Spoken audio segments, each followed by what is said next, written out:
Good evening, everyone, and thank you for joining us here this evening. My name is Nikki, Hayden, and I'm the president of the LGBTI Society here at the University of Westminster. Welcome to tonight's event to mark the beginning of LGBT History Month. Tonight's event is is what it takes to be LGBTI and Proud. LGBT History Month is a month-long annual observance of lesbian, gay, bisexual and transgender history and the history of gay rights and related civil rights movement. So tonight we are delighted to be joined by a diverse panel of Westminster alumni to discuss various issues concerning not only the LGBTI community but also society in general.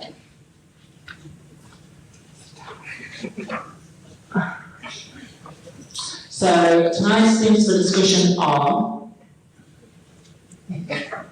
identity and coming out, discrimination and stereotypes, relationships, university experience and beyond, and advice and guidance. During these themes, we will be displaying some facts on the screen. As the audience, you will have the opportunity to ask any questions, share your experiences, or make any comments as we progress throughout the night. We want this to be an educational event, but if you're not comfortable asking a question or thinking maybe too personal, you can speak to any of the panelists one-on-one during the networking event over food and drink. So let's begin.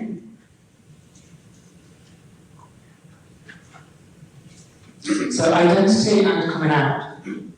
I would like each of the panelists, please, to introduce yourself, your full name, your graduation year and course, and your LGBTI identity. So, Jamie? Hi, I'm Jamie. I graduated 3-4 years ago. Was I? I did radio production, and I'm gay, white, cis, and I have disability. Was that right? Yeah. Cool. Hi, I'm Charlie. I graduated the summer of 2017, so literally last year. I also studied radio production, and I am a bisexual white cis woman. And we work together again. Yeah, I'm the young voice editor. Hi, my name is Shayne. I graduated from Westminster in 2012. So, yeah, 6 years ago now. Seems a lot shorter than that. I get sometimes lost in the terminology and so on. But I identify myself as a gay, black male, cis, as I believe it's called. That's myself. Hi, my name is Anick. I am intersex and I graduated this July in law. Great. So to complete the panel will be myself. So alongside being the president of the LGBTI Society, I'm a full-time student here still, studying psychology in my final year, and I identify as a transgender woman. So let's kick off some questions. I'll start with Anick. So you identify as intersex. Could you please explain to us what that means and how did you come out as intersex? Okay, so just a quick raise of hands. Has anyone heard the word intersex before this event? I am very happy with that. So just in case you didn't see people on the podcast, there are quite a lot of people who have put their hands up. Now, growing up, I had no idea that intersex was the right word to use because there is a lot of terminology. Intersex itself is an umbrella term, and what it means is your body doesn't fit into what you expect a male or female to look like. So in some circumstances, you can be born with both female and male genitalia, or in some circumstances, you can be completely male in terms of your chromosomes, but your body doesn't appear that way, or vice versa. Coming out as intersex, well, my parents kind of knew when I was born because it looked different down there. So I never really had to come out to my family as such, which is a great thing, I think. So when I was born, it looked completely different down there, and the doctors didn't know whether I was male or female. So what they had to do was then test my genetics and my chromosomes to say, okay, is this a male or a female? When they found out that it was XY, the whole story then changed to, okay, we need to make this person more male. It needs to be normalised. That's the word they use, and that's the word they used to use from the They were called normalising surgeries whenever someone like myself was born with genitals that didn't match what they would expect a typical male or typical female to look like. So it wasn't something that my parents didn't know. Maybe they didn't know the word was intersex, because sometimes it's referred to as DSD, which is difference of sex development. And there are so many different terms within the umbrella term intersex, so hyperspadias being one of them. There's so much science and medicine involved that a lot of people will grow up knowing their medical term, but they won't know that actually it counts as being intersex. And what about the rest of your family? I came out, as it were, to my family maybe in 2015, and the reason I did so was I spent 21 years having surgeries, and no one had any idea besides my parents and probably a few doctors. It's like a really weird situation where you've got this really big secret that you share with a few hundred people, and you don't know who they are. I actually have, one of the fun things about being intersex is you have no idea how many people have seen your genitals. So by the time I was 21, I'd had so many surgeries and so many different experiences, but I'd never talk about it. And there's a whole secrecy and shame about being born with anything when you're different. But especially for intersex conditions where it affects your genitals, they're known as your private parts. So generally you wouldn't just bring up a conversation and go, hey, guess what I've got down here? It's not something you do. So for me, when I turned 21 and found out that actually there's nothing wrong with me, I was just born with a variation that's different, I then decided that it's time the rest of my friends and family, my cousins, they all found out. So I sat them down and I told them, so you know I've been in hospital sometimes? And they're like, yeah. You've had so many appendixes out, haven't you? Yeah, actually this is what it is. And I was really overwhelmed by the response I got, because when you grow up feeling different, you think that once people find out about what makes you different, the world's going to end, and you think that you won't be accepted. And for me to feel like that about my own family and friends made me always feel like I was hiding who I really was. So for me to come out and then find all this support and how come we didn't know, and there's nothing to be ashamed of, that was when I started deciding, okay, maybe it's time to tell other people as well. Yeah, so you recently featured in BuzzFeed articles because of your experience as an intersex individual, and were featured in a video interview, which I want to play to the audience now.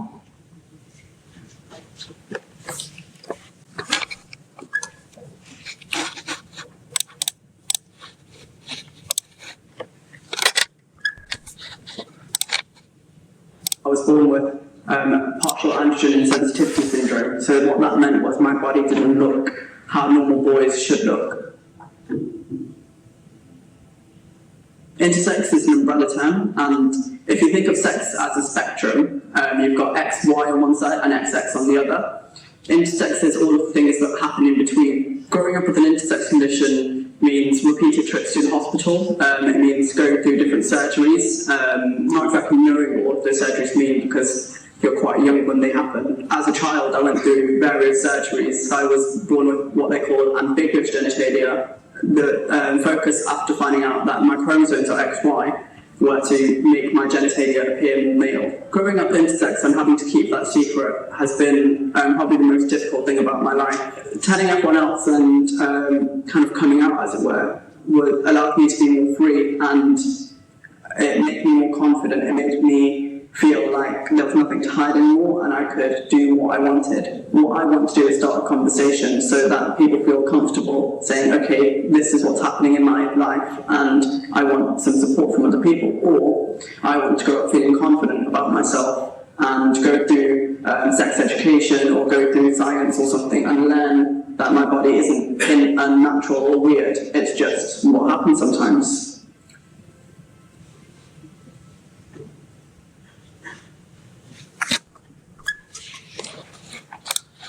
So, what made you to decide to become a visible intersex person? And more importantly, how do you feel the rest of the LGBTI community treated you in becoming more visible? It's been an overwhelmingly great response from people because they're willing to listen, and for a lot of people they've never had it before, they don't know it exists. I mean, I say this quite often, but if you find out one of your friends is pregnant or someone's had a baby, the first question people usually ask is it a boy or a girl?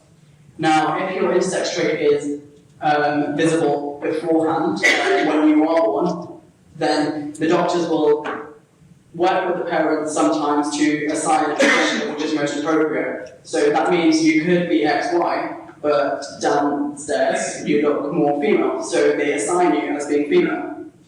So imagine if you're a parent who's never had of intersex before, and then suddenly you have a child that is intersex, and now you have to raise them to be a girl, to be a woman, but you know that their chromosomes are XY. There's no support out there. There's not a lot of people in my position who have been speaking about all of the different ways you can be intersex, because there are so many different kinds of ways to be intersex. My story isn't very typical. There are some people who find out in their teenage years that they're actually intersex, and it's, imagine going through your whole life up until 15 or 16, and then suddenly finding out your chromosomes are different, or this is why you don't get periods or anything like that. So for me, being visible is about teaching other people that we exist, and it's about making other intersex people feel like they can come out too if they choose to. And hopefully that will trickle down to families and other people also being able to support intersex people better. Because I grew up very angry with the world and very angry with my parents and my family, because even though it wasn't their fault, I felt like they never understood anything. But the reason they don't understand anything is because we don't talk about it. So that's why I decided to become visible. And I think that's wonderful. I really do.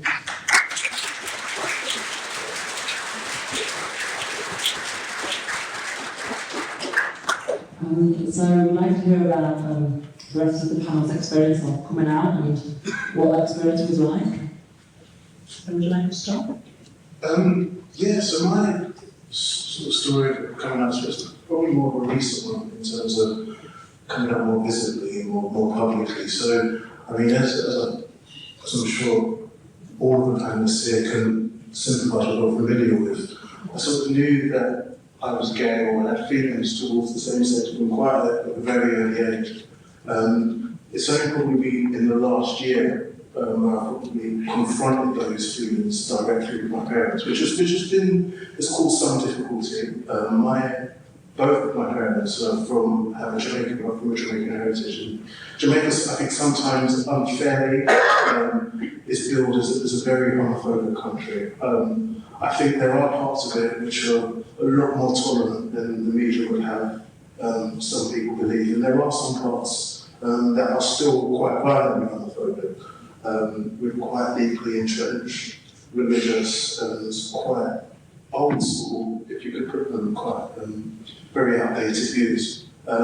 So I think my sort of experience of coming out has been sort of tainted with those sort of feelings against me, or those feelings have directed our family members have reacted towards me, which has been difficult. But I think what's helped, first of all, is London, I feel, is a great city to be gay. I think London is a wonderful city to be able to express yourself in. I think it's a great environment to be able to feel comfortable with who you are and what you believe in. So I think some of those experiences and the communities I've been involved in since I've come out and along that process have helped hugely in dealing with some of the more backwards thoughts towards my sexuality.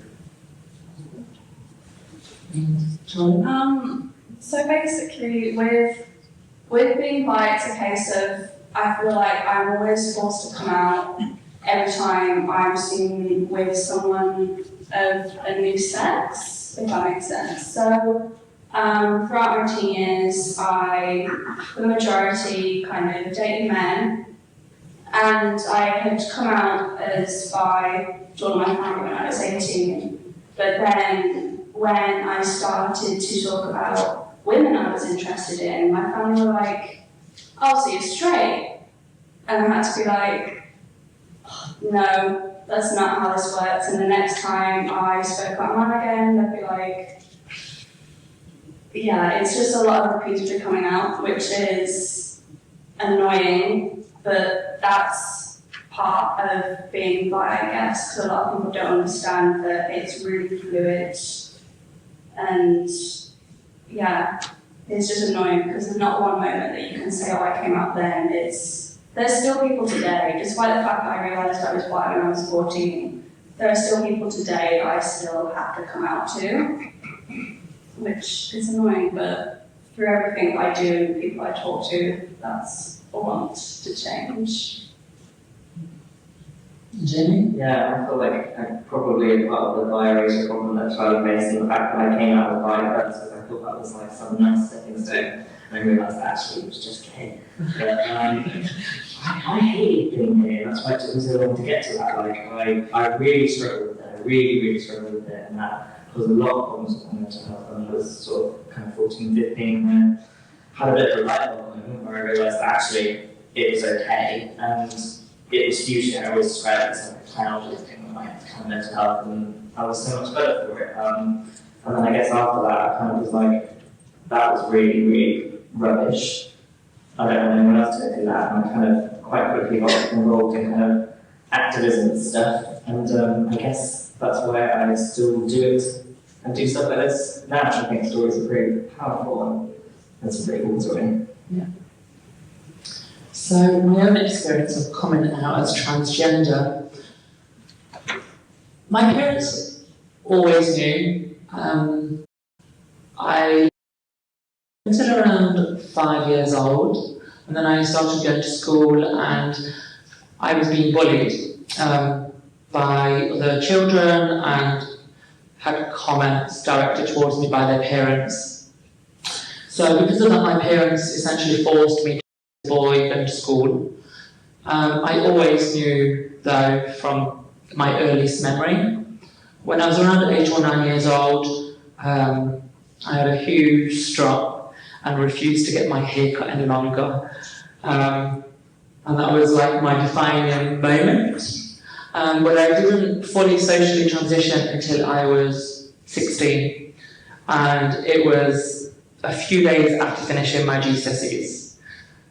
Where I socially transitioned. I literally went out and brought everything that I wanted to and just started living a life that I felt more comfortable in. And from there, it was more of a medical transition, which is quite long and complicated, and I'm sure we'll discuss it a little bit later. My parents, it wasn't a shock. Although my father wasn't very happy, and my parents made me homeless when I told them that I wanted to start hormones. And that was difficult. I was 18 at the time. But now, my relationship with both my parents is great, it's fine. And my brother and my two sisters are very supportive, as well as the rest of my family too. So yes, I feel lucky in that my experience of coming out as trans within my family has been a more positive one than what other people's has. So I'm grateful for that. But I also feel like, and I'm sure the rest of you guys do, there isn't really just one like coming out story, and you don't just come out once. The first coming out feels like a relief. But then you come out regularly every single day. I mean, I don't come out every single day. But it's definitely not one set moment, and there are lots of different experiences and reactions. Does anyone in the audience have any questions, or would they like to share their coming out experience? Have any questions for the panelists?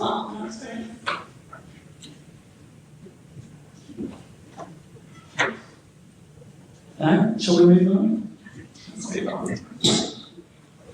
I've got one. Oh, It's not really directed at the panelists. Why did you leave out the Q out of the oh? I'm scared of this thing. Why did you leave out the Q in the LGBTIQI acronym? Good question. The LGBTI society, that's currently our aim. We have discussed changing it to be more inclusive. We are, I believe, still only the student union, the only student union in the country that includes intersex. The majority is LGBTI plus. There is also the question of how many should we include, and what does Q mean? Does it mean queer? Does it mean questioning? And that's why. But along with my committee, we have discussed changing it to the LGBTI plus society, just to try and be more inclusive. But there are lots of different identities, sexual identities and gender identities that we don't include within our name. And I remember being in the constitution change from the LGBTI. And that was sort of that idea. But it's interesting, isn't it? Because I think you mentioned there about queer as well. Queer is such a political word as well. So sometimes I identify as queer because politically, I think that's a cool thing to do, but really gay probably isn't that. Yeah. I think a lot of organisations stop after the T, which really irritates me a lot of the time because there's an event coming up and they've asked me to be a part of it, and they said, we're changing our name to LGBTQ, and I was like, you do realise there's only kind of like 2 letters left, why are you mixing them up? And they said, it's a bit long, don't you think? And I was like, oh, okay, then I won't be involved then, it's fine. And I think it takes time for people to realise that you need to stop excluding people from the acronym. You can't just end it after one. And I think a lot of people still feel like, oh, someone said to me in my family, but why is I even in that LGBT thing? Because it's got nothing to do with sexuality. And I was like, what has trans got to do with sexuality? Trans isn't exactly completely to do with sexuality either. And they're like, oh, yeah, good point. People just don't know what to say. And I think it is ignorant. People just leave it out. Yeah, sometimes people don't want to be included in the LGB because they say it's a gender identity, not a sexual identity. We have considered essentially changing our name completely and not being the LGBTI society, be something like taking name suggestions the Pride Society or the Rainbow Club or something similar. Unicorns and glitter with mentioned. So yeah, but it definitely gives us consideration. So thank you for your question. Can I just say, I think in an ideal world, we wouldn't, and I think it's probably resonant of the stories that we've all had in coming out, I'm sure a lot of the audience can say as well, that in an ideal world, I don't think we need these categories, or we wouldn't need to come out. So I think as soon as you start to create categories, you start to pigeonhole people and feel that they've got to sort of ascribe to a certain way in society views them. So I feel like in an ideal world, maybe, I don't know, I wouldn't suggest we do away with it all entirely, but in an ideal world, we wouldn't need to come out, we wouldn't need to say, I don't know if that makes sense, or, yeah. It definitely does, but I also think identifying with others is part of the whole aspect of being and living in yourself. So yeah, in an ideal world, I don't think such a thing would exist, and everyone would be accepted just for who they are. Yeah, I think also when you think about the Q, as you mentioned earlier, for some people the word queer is still not something they're very happy to use, and they find it a very charged word that they don't want to hear. They think of it as an offensive term. I actually decided to come out because in Australia, where I was studying on my year abroad, their LGBTIQ society was called the Queer Society. And for them, queer is not a term to be afraid of or ashamed of. They see it as the inclusive term for everything. And when I got here, I was told that the Q actually means questioning. And I was like, oh, okay. Since when? I guess it just depends where you're from and how you feel about particular words, because some people don't like the word at all, and some people will happily use it as their political word or something. Yeah, I mean, personally, I don't identify as queer. But anyway, we have to move on, unfortunately, but thank you for your question. And so the next theme is discrimination and stereotypes. So let me start with Shayne. As a gay black male, what, if any, discrimination have you faced? You also played football for Stonewall FC, an all-gay team. Do you feel like you were treated differently there? I'll start with Stonewall. I joined Stonewall quite late in the evolution of the football club. They've had quite a lot of publicity recently. I don't play for them anymore, but they're doing really well. And in terms of flying the flag, I think for a lot of gay footballers, amateur footballers, they're the best in the country and the world at what they do. I think in the early days when Stonewall started, which was like the early 1990s, they faced a lot of homophobia from teams. Not only because football, I think, is quite tribally, historically quite a homophobic sport, but also because we were good at what we do and we still are. Last season they were runners up in the Middlesex County Division, which is a couple of the FA Football Association have a pyramid of football leagues, and the Middlesex County League is a few divisions below semi-pro, which is a good level for any team to be playing at.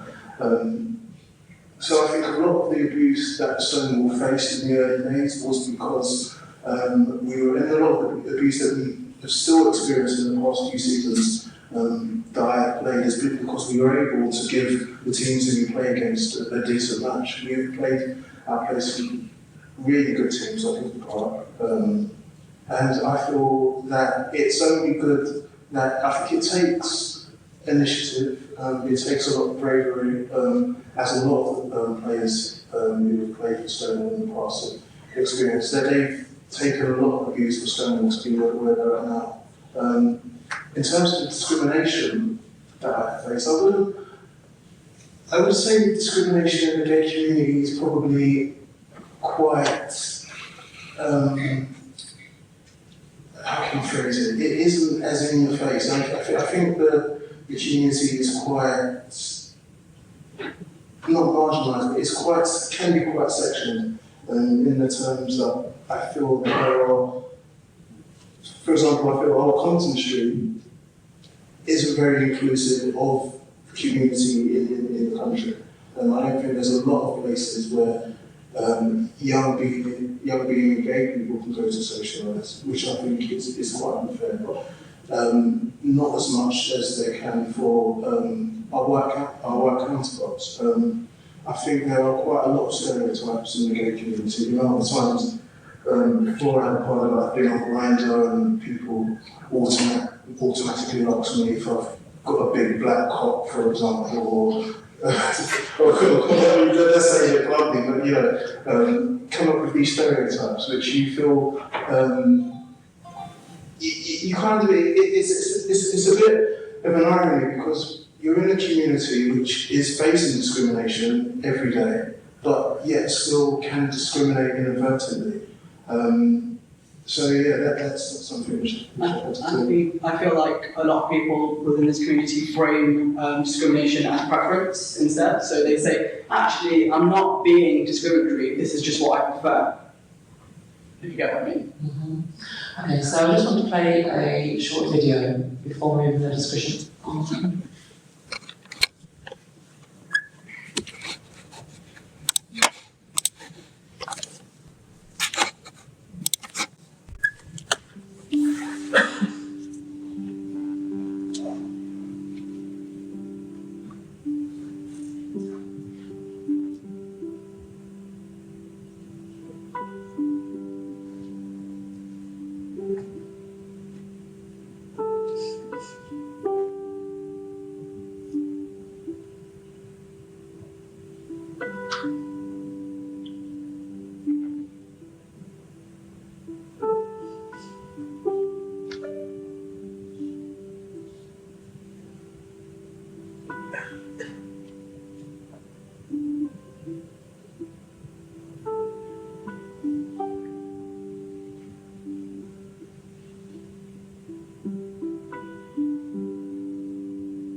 And so,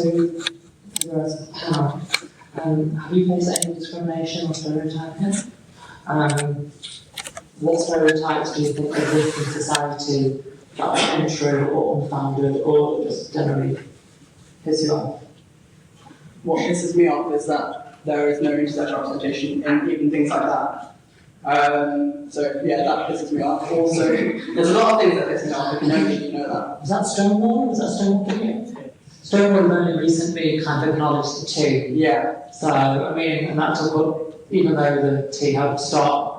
Yeah, I was speaking to Right, someone from Stonewall and they said to me, we've only just managed to get the T involved. I think you'll have to wait a little while for us to consider the I. And I was like, oh, I didn't realise it was a competition, but okay.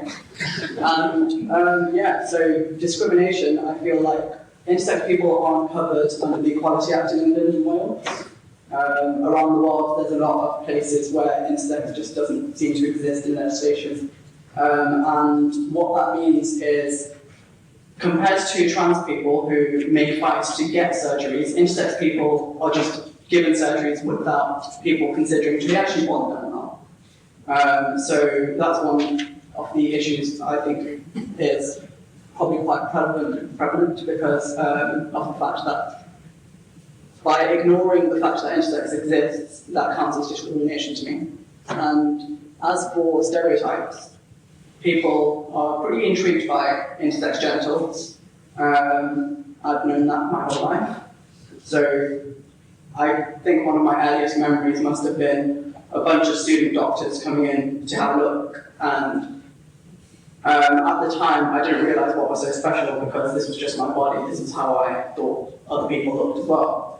But growing up, I then started realising that stereotypically, my body isn't like other guys, and it isn't like other girls either, so there's something different. And it became something that was very part of a normal experience for me growing up, every 6 months going to a hospital and having loads of brand new people looking at what I have done there. Like, I can't give you a number of how many people have seen me naked. I had a major surgery in 2016, and for that, they took skin from my forearm to, I'd say, recreate my penis, but I kind of didn't have one, so create a penis and everything. And 2 weeks following that surgery, I was in hospital, and 237 to 257 people came to see, and that was different doctors, different med students, nurses, healthcare workers. So for the first few days I was on a lot of morphine, so I was just showing people anyway. I was like, look what I've got now. But after a while it was kind of just people coming to have a look because it was new and exciting for them. And Charlie? I think the biggest issue regarding discrimination for white people is that so many LGBT reports focus on the L and the G. It's always very gay couples. Everything is gay couples say this, gay people say that. And what they're referring to are people who appear in a same-sex couple, and that could mean that one of those people is bi, and by saying a gay couple, you're immediately erasing that white person's identity, which is awful and horrid and such.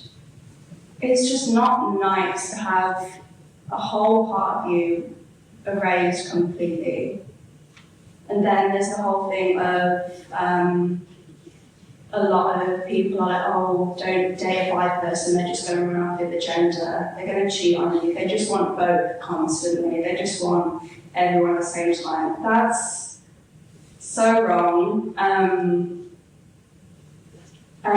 personally, one that I faced a lot when I was younger was people see it as a bi woman is just there for the entertainment of a man. I remember the first time I came out to one, like someone who's my best friend now, admittedly, but when I first came out to him, when I first met him, I said, oh, like, yeah, I'm bi, and his words were, oh, that makes you so much more attractive.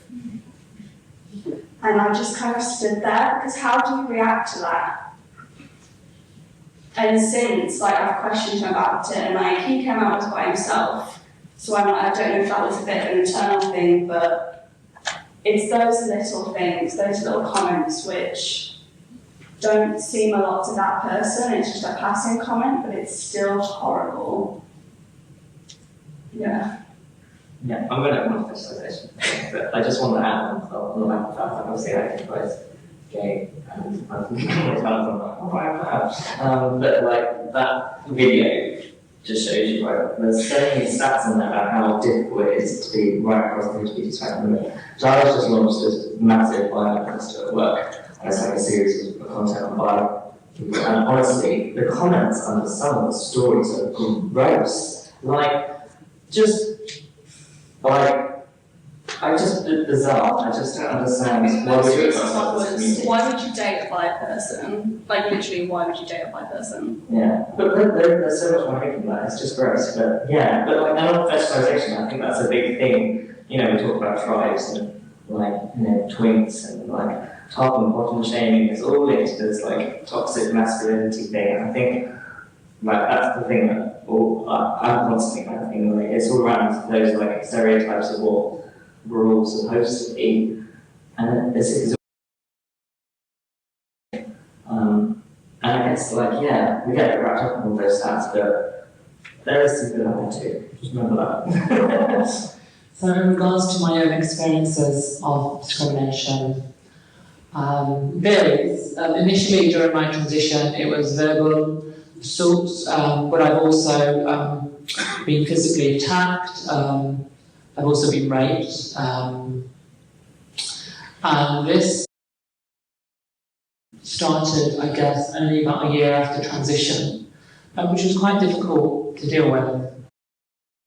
The reason actually why I decided to move to London was I was in my hometown and I was with a group of girlfriends in a gay bar, and there was a group of guys in there, and we left, and me and one girl was slightly behind the group on the way to a taxi rank, and the group of guys who were in there followed and attacked me, and they my nose, a few of my ribs.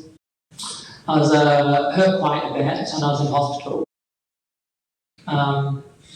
I think the worst, for me, the worst thing that they did was when they knocked me out, one of them stamped on my head, and I had a footprint on my head, on my forehead, which was difficult to deal with. So yes, in regards to being trans, men making comments, the whole, I think it leads to like the toxic masculinity. A lot of men find me attractive, but only a portion feel open enough to date someone trans. So it can be a little difficult to kind of discern. Can I ask you what your experience is in the gay community? Because I've got a lot of trans friends who wouldn't necessarily come out maybe to some of the places that I'm socialising. I've got a lot of friends of different races who wouldn't come out to some of the places. So how do you feel, what do you feel about that dynamic? Yes, I think I get more, what you would call transphobia. I get more hatred on the gay community than I do the straight community. So out in Soho, I'll probably get more comments generally from gay men to say, why don't you just be a feminine gay man? And they have no understanding of that. I have no idea I was attracted to males till I was maybe 11, 12, I guess. But I knew I was already a female from Algeria. So yeah, I don't get treated best on gay feeling. And every time I go out, it's not like I always get negativity. It's just generally, I think, people on the gay community, they're on the lookout, they expect to see someone trans. Whereas if I'm in a straight club, no one's really expecting that. So it's not, you know? Yeah, they're not expecting that. Anyway, yeah, so discrimination, for example, I have lung disease, and a few times in hospital I was put on a male ward. Another time I was put on a female ward, but they said I couldn't use the shower facility, so I had to use the sink for 3 days, whilst I was recovering from quite a nasty infection. I had pneumonia. That was quite difficult. And also job discrimination is regular. I've been offered a job over the phone, and then upon attending to sign a contract, I've been told no, actually. And I'm currently going through a situation with my ex-boss who sexually assaulted me. And when the whole Me Too campaign kicked off in America, I decided that I shouldn't actually stay quiet. And I think part of that, again, is the whole toxic masculinity. I really do. Men feeling like they can do whatever they want. And this is not all men. This is just it's an unfortunate thing that men have to be men and be, that. So, we have to move on. But does anyone have any comments or any questions, or does anyone share their experiences? Hold on 1 second, I think. A mic is correct.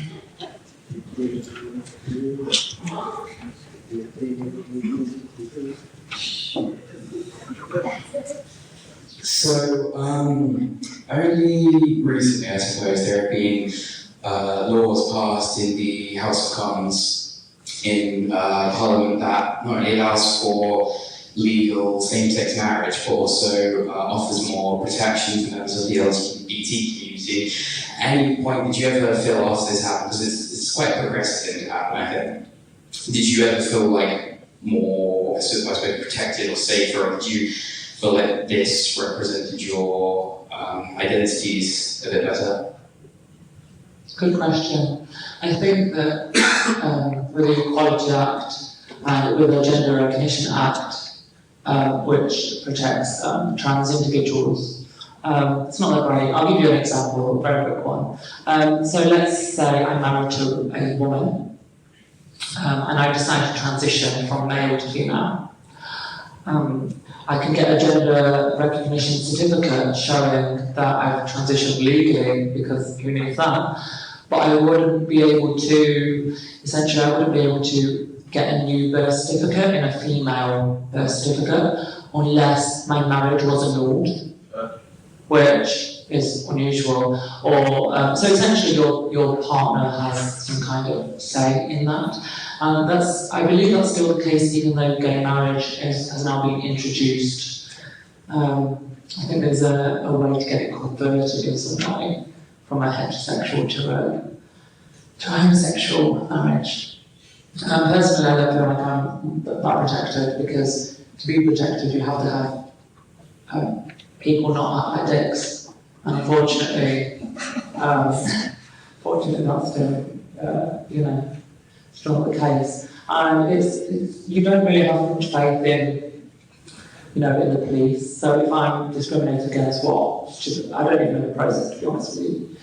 How do I go about that? I can't prove that a company won't hire me because I'm trans unless I literally have physical evidence or an email stating that I wasn't hired because of that. I have my suspicions, but that's just my take on that. It's all well and good, like a couple of people in Parliament saying, yes, let's make this law, but that's not going to change the minds of the entire public, which is essentially what we need for ultimate safety and to feel comfortable in society. Yes, It's the culture change that's next, isn't it, right? Which is why stuff like this is important, because it's moving those conversations forward and having it with people. I think that's what, was that kind of what you was asking about, like, is a law enough? Like, because probably not. It's like, the next thing is us all going out there and telling our stories, like, asking not to come out of the closet and tell your families, and that stuff's still really important. Going out, it needs to trickle down, doesn't it? Legislation needs to trickle down to through culture and things. So, was there another question? Hi, Anick. In terms of your surgeries, at what age did you have a decision in doctors and people viewing your body? So surgery started literally when I was 4 months old. So from 4 months is when I started having surgeries. And I, in myself, was quite a mature more young person. So from the age of 10 to 13 is when the doctor started asking me on my opinion, for my opinion on certain matters, like, do you want to have this surgery? But at the same time, I felt like I live in a society where if I didn't have the surgery, what would be my option? So it took me a long time, even after I'd had the surgery, to accept that I had made that decision myself, if that makes any sense. I think when I was 10, I was too young to consent to being put on hormones, but I was put on hormones. And a lot of the time, my parents consented to surgeries because the doctors told them that it was the right thing to do. And that my life would be over if I didn't have these particular surgeries, whichever ones they were. We didn't know at the time, they were all just trying out different things to see what would happen. Because when doctors do these surgeries, they're not evil, they're doing things to try and make things better for you. So the way I was brought up to see all surgeries is that they're trying to make you better. And when they say things like that, it makes you think that there is something wrong with you in the first place, that needs to be corrected, that needs to be fixed. And it took me a very long time to realise that all of these surgeries I've had were purely cosmetic, and that my body would have been completely fine had I not had any of these surgeries. So that took a lot of getting used to as well. Does anyone have any other questions or like share their experiences? Or no? I have a question for you. As you are intersex, what was your experience in dating and relationships? We do have Anick Soni's relationships, so you'll find out in a second. Another question over here. If it was dating, was it dating? Yeah. Okay, it doesn't. Any other questions not related to dating or relationships? Or any comments? Yes? This one? Okay, this will be the last question before we move on to drastically out of time. So this is a question for Nikki. So when you were growing up, you said you noticed there was always sort of something, you always been dealing with different sort of people around you. What was your experience with sort of the NHS and the medical healthcare when you tried to approach sort of going towards transitioning? And do you think changes need to be made in the system and the approach towards young trans people and heading towards transition? Good question. When I was 16, I went to my GP and told him that I was trans and I wanted to go to a gender clinic. And he laughed at me and said, "Oh, you're a silly young man," I think he called me, which really helped my confidence. And he literally just like shooed me out of his office. When I was around 18, my respiratory consultant tried to refer me to a sexologist. Apparently people go there and they have issues with having sex. So I knew straight away that it was the wrong place for me. So I then finally went back to my GP, spoke to someone else and got referred to the gender clinic in my local area. It took around 18 months, I think, a year to 18 months to be referred, and then I went through the process of assessment essentially. I've been in an unusual situation because last year I did a placement for my psychology degree at a gender clinic for children. It's called the Tavistock Centre, GIS, Gender Identity Development Service. And waiting lists are through the roof for people to see specialists in gender identity.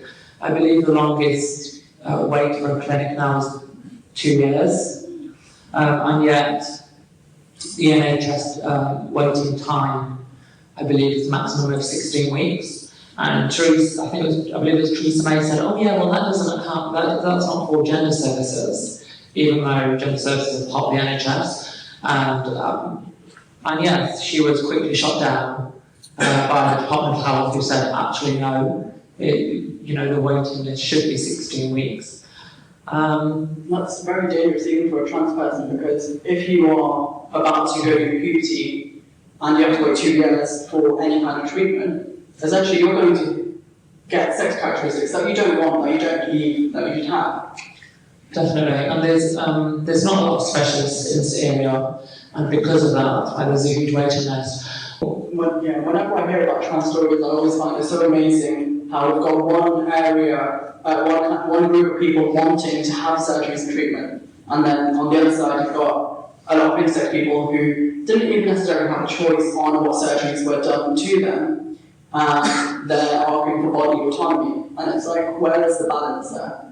On one side you've got someone who wants to have surgery and they're not getting it. On the other side you've got people who don't want surgery but are forced into it. Yeah, definitely. So we have to move on now because so our third thing, relationships. So to all the speakers, how have your relationships been with your family and your friends since coming out, and then move on to partners and that kind of aspect. So Jamie, would you like to start your relationship with your family and friends? Did that change when you came out? Yeah, I think both of them were very scared when I came out that I was going to, go and dilate. Like, there was a genuine fear, and they were worried that I'd get bullied and all of those things, all of those stats that you saw, right? So Dad got all those books and read those because I found those books were very quickly. I got over it. Mum took a long time, but eventually started to say things like, when you get married, when you have kids, and talk about future husbands and stuff. And that all kind of happened quite accidentally. That was quite empowering. So yeah, a couple of different days with my parents, I guess, and my brother just went. I think he went cool. Did you lose any friendships over coming out? No, I think I was very lucky at school, and I also think that I was lucky at school because a couple of people had already come out of my group.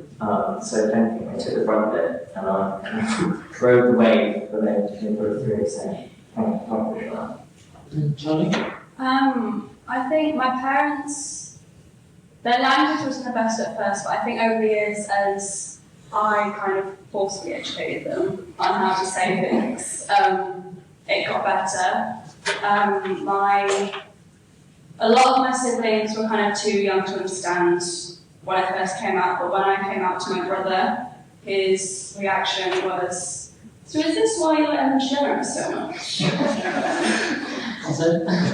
I mean, maybe. But yeah, and he was lovely and really supportive, and he has, as much as I learned on him, he's also learned on me, because a few years ago, he came out to me as trans, and in recent years, I've been helping him also learn and also educate our family about trans issues as well. So at this point, I feel like my entire family is just a bit like, it doesn't really matter what's going on, we've got everything going on, they're all really, really cool. Again, with my friends, the language wasn't the best at first. I educated them, and at this point, most of the circles that I'm in have either done work with the LGBT community or are the LGBT community, so they're amazing. Yeah, you both work in... Both work at UWSU, so we're LGBTI 24 hours. So we can't really do it. Obviously, you have no issues with being out and proud in the workplace. We have a problem with the other way. So Shayne, what about your current experience in regards to friendships and extended family? Because we heard about your parents. My personal relationships have totally changed. I would say from when I was in school and college and university, and those are now completely different. It was quite difficult because when I was in school, I was into all the sort of things stereotypically boys were into, but played football. So it was having that dynamic and then trying to balance that as well with being gay or having feelings towards me. Within the circles that I used to socialise in were quite difficult. So those personal relationships have changed. My family relationships are good. I remember telling my cousin who was, her initial response was that she couldn't believe I hadn't told her sooner, which was nice for her to say that. I had a girlfriend at the time that I came out as well. And it was difficult trying to sustain a relationship, a platonic relationship with her as a friend after I'd come up to her. That didn't last too long, which was quite difficult. But I would say that the relationships which I have now, I feel are a lot more genuine. I feel people will sort of the people I know now are similar to me in more ways than one. I have a lot of friends who share the same cultural interests in terms of music, food, and are gay as well, which isn't something which I was aware existed when I was 15, 16, 17. I didn't know that I could go to a club and dance to Beyonce as a gay man freely without anybody looking at me. Like, you know what I mean? Like I was different. So it's nice that I can do that. I can do that now. I can do that more openly. And I have those connections to be able to do that. Let's get some on now. So Anick, we've heard a lot about your relationships changing with friends, family. What about dating specifically? Okay, so this is always an awkward conversation for me and with me. Well, I need to talk about it. No, I will, so. Growing up, knowing that my body looks different down there, I always avoided dating. So I always avoided dating other people because I was intersex. And then one day I realised, wait a minute, no one knows I'm intersex, so how come all these other people are avoiding dating me? I haven't figured that out yet. But, so I kept it a secret for a long time. It was within my family, my parents knew, my brother and sister.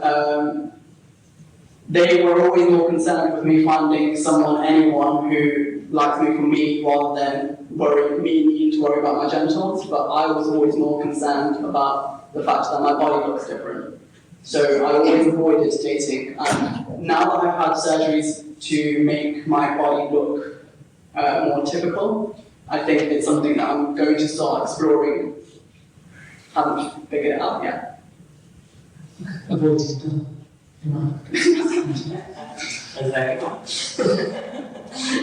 But yeah, so for me, I think the difference was, with my intersex story, I knew I was intersex from a very young age, but there are some people who don't find out they're intersex until maybe like their late teenage years. So they may appear to be female and then they don't menstruate. So then they go to a doctor and find out actually they're not chromosomically female. Now, when I've spoken to these people, they never avoided dating, and they found it weird that I avoided dating. So it's not, I think, not all intersex people avoid dating, and you might even be dating someone who's intersex and you just don't know it yet. And they might not either. They might not either, yeah. So my own experiences, when I came out, I did pretty much lose all of my friends, which to me wasn't that much of a big deal, because the way I see it is, if you don't want to talk to me because I'm trans, then you're not a good enough friend anyway, so goodbye. In regards to dating, difficult? I think we have the element of surprise. I think that's it's not really good. Until they see what's down there for us, it might be a completely different experience. And I always have that fear of what's it going to be like once they see. And I don't know if you have that or anything, but for me, that was always a big thing. Not really. I didn't actually start dating until after I transitioned. So I think my first boyfriend, I was nearly 20. And obviously, I started my transition so early that by that point I was comfortable in my body to date. And yeah, I think living in London is a great opportunity to date. So I do date a lot. But it's hard. But it's hard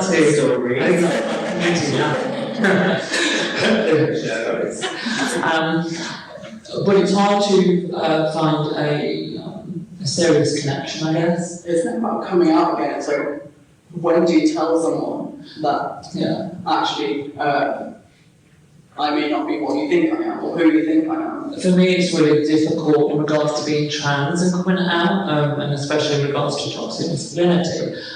Because I've never, so just on one time, when a guy asked me out in a bar, and I thought I was trans, and he brought a drink over me. Oh, actually no, there was 2 other occasions actually where I was physically attacked in a bar after men tried to come on to me and I said I'm not interested. And the worst one was, I just said no, sorry, and I turned away. He'd been trying it for a while, and I was like, give up. Turned away, and 5 minutes later, I think someone told him I was trans, and he ran across the bar and kicked me in my back, and I fell, and I cut my hand on the glass that I was holding. But it's a really dangerous thing to, when it comes to tell someone that you're trans. It feels pretty scary, and that's why I actually really like online dating, like these apps, not particularly Tinder, as I said, but it gives me a space where I can say, either way, might need to know that I happen to be transgender, if I have any issues, cool, goodbye, good luck. And generally, people don't care sensitive. I guys generally don't care. Is this something you put on your profile, or do you just... No. Okay. No. I used to, but now I don't, just because I want it to be my own time. I want it to know me a little bit before I say, by the way, trans. Like, I don't, it's not written across my forehead, so I would only say it as, hi, I'm Nikki, I'm transgender. You know? So I don't have it on. If I could just add this, I think one of the difficulties which I faced when coming out is, especially on the gay scene, is separating promiscuity or hookups from dating. And I don't know if anybody's familiar with the gay scene, especially in London, can be very, very sexualised. And it is very easy just to hook up with people. And the gay scene is set up for that. You know, you go to a Compton Street, you go into any night out on a Friday or Saturday night in Shoreditch or in Vauxhall, so there's people looking to hook up left, right, and centre. So I think one of the major difficulties that I experienced when coming out is how do you separate the two, meeting somebody for just a shag on a Friday or Saturday night, and then sort of sustaining a relationship with them past the third or fourth meetup. And I've done that now. I've got a woman partner who I love dearly for the past 2 years. And it's something which I feel a lot of gay men aren't prepared for, or it doesn't, and I don't think it's something that you can necessarily be prepared for until you're thrown in at the deep end. I think that is one huge difficulty, not just in the gay scene in London, but all over the world. I always think it has a lot to do with like internalized shame that we grow up struggling with our identities, and then we get into relationships, and because we don't trust ourselves, we can't do that trust going forward. And I was wondering if that's, I'm not sure if that's something that everyone else, because internalized shame works right across the spectrum. We do have a question at the front, so let's take that. But before that, I would like to say that I do experience people assuming that I'm just like a sex object. I didn't know how to be older. And that's how some men can be, like, when they find out, they no longer want to date, they just want to have sex with me because I'm worth a quick shag, but nothing more. And I think that relates to toxic masculinity and not wanting other people to know. I think a lot of the time it's also they're worried about what other people will think. So even if they really like you, well, how would I tell my parents I'm dating someone who's trans? Or how would I tell my parents or my friends that I'm dating someone who's intersex? It's an alien concept for them. For a lot of people. I definitely face that situation because there's a thought that if I come out, if I'm open about dating a trans woman, will people think I'm gay? There's that connotation that no one feels comfortable with. Yeah, I was listening actually to Shayne, right? And I think that there is actually like a question that comes to my mind when I was just like hearing about online dating. So I just want to ask you guys, what do you think of application sites such as Grindr or like applications where like the gay community they interchange? Do you think it's something that makes like a benefit to our community, the community? Because it seems like people they don't get into a relationship just because they seem to not trust people that they use this application. So I just want to ask, do you think it's something that is beneficial or is something that is just like a handicap in order to have a relationship? Personally, I feel like a lot of it, well, all of the apps have one thing in common, which is you're able to meet a lot of people in a very short amount of time by staying at home and sending a message. And having that availability, having such a wide pool of people that you could possibly date or have sex with. Yeah. I think a lot, and I think this goes back to your previous point, you talked about some of the experiences that you've unfortunately faced. Nick, I think a lot of the change has to come within the community itself. I think I agree that we need the legislative support. We need support of professionals, of doctors and lawyers and so on. But I think a lot of the change and I think one of the things that I've struggled with hugely since coming out is the irony of being involved in the community, which has fought discrimination for years and years and years, yet it's so discriminatory itself against black people, against Muslims, against transsexual people, against intersex people. I find balancing the two really, really difficult. I mean, the debates around HIV and PrEP are an example for me. Black people are disproportionately affected by HIV for various reasons, yet have disproportionately involved, not been involved in contributing to the debates around PrEP. So I think in answer to your question, I think a lot of the change that we want to see has to come from the community ourselves, which I don't know how we'll do that. I mean, sex is a big seller, etc. It's a big seller for attitude and so on in mainstream media, gay media, but I just feel that it's difficult for us to try and fight stereotypes when a lot of the stereotypes which are being perpetuated the wrong lines are wrong lines on my websites. I don't think it's even sex is just about medicine. If you look at a global context, like places like things like Pride and stuff, they're hugely liberating because they allow gay men, LGBT people to connect in places where it's impossible to do so. We're so lucky in London to have a community where we can do that, But actually, it's about exactly what you just said there. It's about taking that culture and fixing it everywhere. So we can't blame the apps. Like they're a great place to have a community, and we've just got to put the community values that we want into them. Does anyone have any quick questions or comments? Oh, there's a lot. Okay. I mean, one of the good things about the apps is it can really boost your self-confidence and make you feel better, even if you don't end up using it for what they particularly want you to use it for.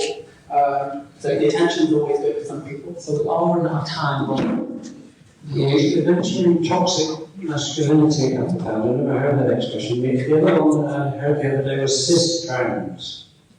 Cis sorry. Okay, so I'm transgender, meaning that I transitioned from male to female. Trans is an umbrella term for anyone, for transsexual, transgender. Some people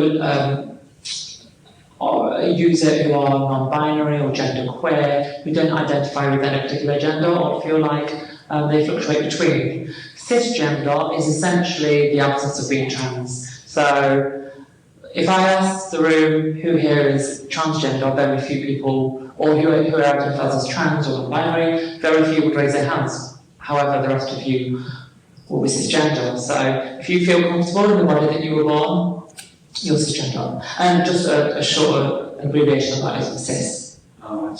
CIS, not, yeah. And what about toxic masculinity? It's a really good definition for it online, but it's basically around kind of the concepts around patriarchy and feminism and stuff. So it's this idea that men are supposed to be this like masculine, manly type that delivers for the family, and all of those kind of traditional roles around men and what we're supposed to be. And when we talk about toxic masculinity, that's what we mean with that concept that a man can be one thing, that traditional family role. That's toxic because actually men there's so many different types of men, and we should be embracing that difference. That's kind of what we're getting at with. It's like a cage. Masculinity is like a cage, and it's not only something that men put towards each other, but a lot of women will actually put men in this cage of masculinity. Like mothers will put their sons in manly things to do or sporty things because they think this is how you're supposed to be. And they do it because they think if you're not like this, other people won't accept you and you're going to be bullied So you need to behave like this for your own good. So when you tell someone that this is what it means to be a man, don't cry in there, yeah, stuff like that, that's toxic, that's endurable, so. Does that answer your question? Yeah, just one very quick one. When you're intersex, could you be attracted to a man or a woman? Yeah, sexuality is completely different. So you can be attracted to whoever you want to be attracted to. Personally, I am attracted to both, and I think I spend a lot of time, the reason I say that is because I don't judge people on what's in between their legs, and I don't want them to do the same to me. But it's not like I've chosen to be bi, I am. But yeah. Okay, one more quick question on that subject. If you have any other questions after, you can approach us. Hi, my name is Sergio. My question is, I hear a lot of the issues you've been talking about, and actually that even in our own community, we have a lot of questions about a lot of things and about issues. We don't understand a lot of subjects. And I think education is very important. And I'm not sure if, in my opinion, I think that for being able to normalize the sexuality and how people feel about their bodies and sex, about how they prefer, it would need to be a good program, educated program. I'm not from this country, I'm from Spain, so I'm not sure how the education system works in this country, but I would like to ask, is the LGBT community, is it working with the government, or is it pushing for some type of education program in the current system? So there could be a subject maybe in schools where it is taught all about all of these things. In my school, it's called citizenship and KHSE. The government recently announced. So last year, can I do a little bit here? So last year, me and Charlie worked with an organisation called National Student Pride, which is held at this university next week. And last year we did an event on sex education, on it being LGBT inclusive. And about 4 days after the event, the government committed to bringing compulsory sex education to all schools, and having it said it's LGBT inclusive. So I think that's a really important topic, and it's an ongoing conversation between the community and the government, but I think you're very right, the government could and should do more. I mean, I want the government to also include intersex people in that, because growing up and going through these lessons, which also greatly talked about the LGBT, I never learned about the Q or the I or the A. So the next step is not just including those people, but including everyone, and that's what I want. And it's because those stories at a young age are really affirming. So if you hear those identities and it's something you recognise, right? So a lot of people, when we talk about sort of YouTubers, they say, oh, I found out something new what that is. Imagine if young people have that, it would be hugely. I mean, especially when I was learning about a normal body, and people were saying, my teacher at one point was saying things about it's common for boys to feel concerned about the size of their genitalia, and that didn't cover anything to do with intersex, and even the smallest one they showed had nothing that looked anything like mine. So I was like, again, I don't learn about things like this, no one else in my class is going to learn about it, so maybe I shouldn't be talking about it, and it just internalised even more that no one talks about it. It's definitely about education and educating the young through legislation, which hopefully the government will soon be doing. So we have to quickly move on to university experience and beyond. So we're wondering to the panel, did you use any support services during your time at university, or do you have any support mechanisms now? I used the counselling service, but back then I hadn't come out as intersex, so my counsellor had no idea.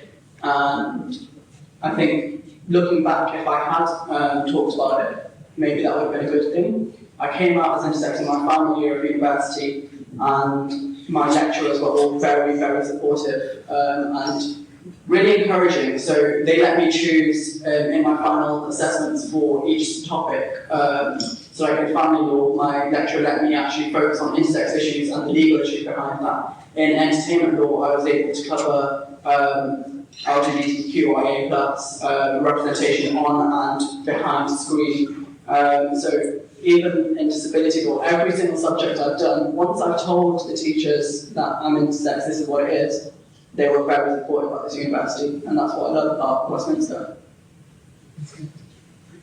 I didn't, which is a short answer, unfortunately, Nikki, and I don't really have many support mechanisms apart from friends and my partner now, to be honest. I wasn't aware of the support mechanisms at the university when I was here in 2012. I was only here for a year. But so no, I didn't. Sure. Tom, you have short answers that way. Yeah, I also use the counselling services while in university for my mental health.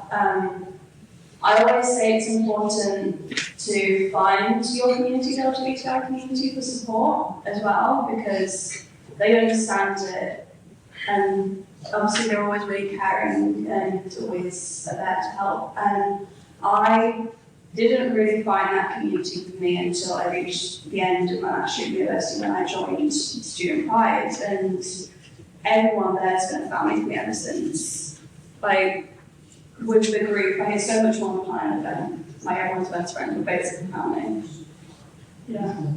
Yeah, I was going to say that throughout education I've always found my queer family, and used to do what Nikki did for another society, and I still work with Student Pride because it's just such an awesome team, and yeah, I think that's it. Like for me, my support is my queer family. Yeah, before moving to London, I didn't really know anyone trans, so that was great. Moving here and meeting new people. In my first year, I joined the LGBTI Society, and then I ran as trans rep in second year, and I was a trans rep assistant because I lost out. But yes, and at the beginning of the year, I was a trans rep, and then the president stepped down, so I was elected in as president. We've been trying and pushing to be more inclusive and to try and put on different events for other LGBTI people that we don't automatically consider, which is a shame, because if you don't fall within that intersectionality, so events that aren't just for alcohol, so that we can have non-alcoholic drinkers, including Muslim students who identify as LGBTI, finding accessible places for those who find it difficult to get around. And as someone who's not Muslim, someone who doesn't use a wheelchair, that's not generally the first thing on my mind. So I'm trying to be more inclusive within the LGBTI society. So Jamie, you previously mentioned National Student Pride. Did I? What do you do in it, and what is National Student Pride? Cool, yeah, so I mentor the teachers team that I'm talking about. Next week is the event, and if you've enjoyed today at all, it's a whole day of this. It's about talking about our identity and our community. It was founded 13 years ago as a protest movement, essentially, to a homophobic talk on campus, and I guess it continues today in that same vein. So next week we're running a whole day of events at the Marlborough campus. We're focusing on themes around LGBT homelessness. We have a panel on Beyond Binary, which is an entirely trans panel talking about what it means to be beyond gender binaries. And ending the day with something just to bring the mood completely up to full speed. Courtney Axe is going to be on stage performing, and in what is bizarrely Blind Dates parody, which we're calling Queer Dates, which is all about finding like a queer mate, really, isn't it? So there's going to be, it's a really exciting weekend, and the reason, I just sort of do it is because, like, as you heard all night, stories are so powerful and important, and that's what our whole weekend's about. Like, we've got like a private conversation. So I really. We also have a live panel, which I'm really excited about. And puppies coming, because there's going to be therapy dogs, because we all need that, right? Very quickly, I found out advice and guidance. So just a few comments. From the panel, please. What advice could you give current students and young alumni who may be confused with their gender identity, sexuality, or they're scared about coming out in uni or in the workforce? Any advice to get? Find someone that wants to employ you because you exactly who you are. Like a lot of people, like 6 out of 10 graduates go back in the closet after they've left. And I had, at my last job, my boss would rubbish around his stuff. And now I'm in a place where I can 100% be that. And I'm so much happier to be at work, and that's so important. So find someone that cares and wants to hire you for 100% who you are. Don't take any exceptions.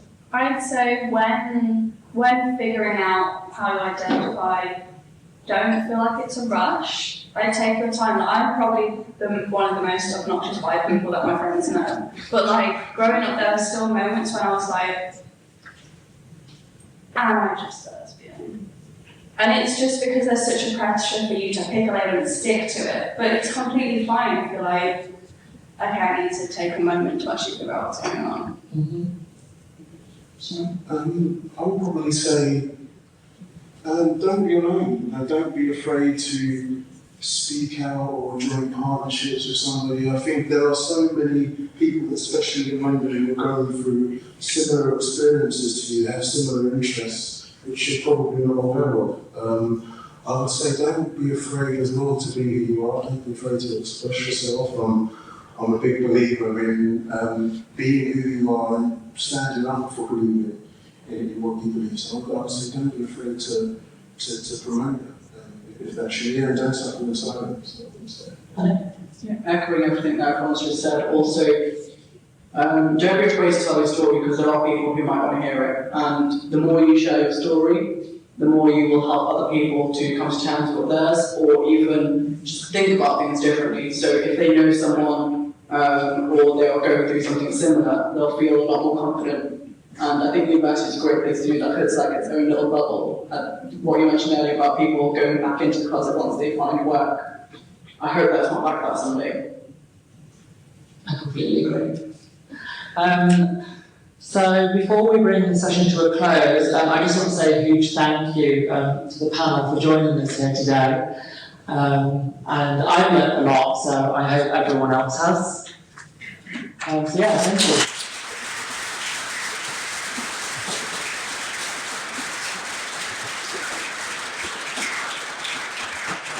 We haven't completely overrun, however, we do have drinks and food at the back.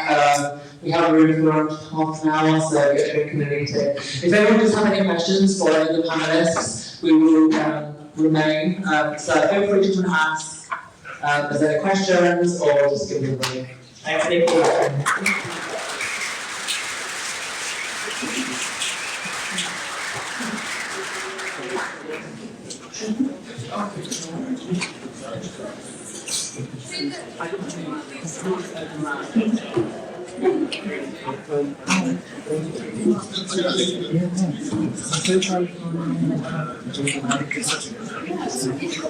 Do you like how we do it?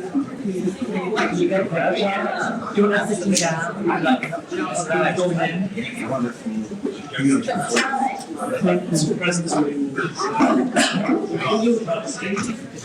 I'm going to take a picture. Okay. That's all right. Thank you so much. Right. Can I get in the middle? Yeah, get in the middle. Right. I might take a couple just to make sure that we got it right. Hayden, just so you go and take a picture of the hot. Thank you.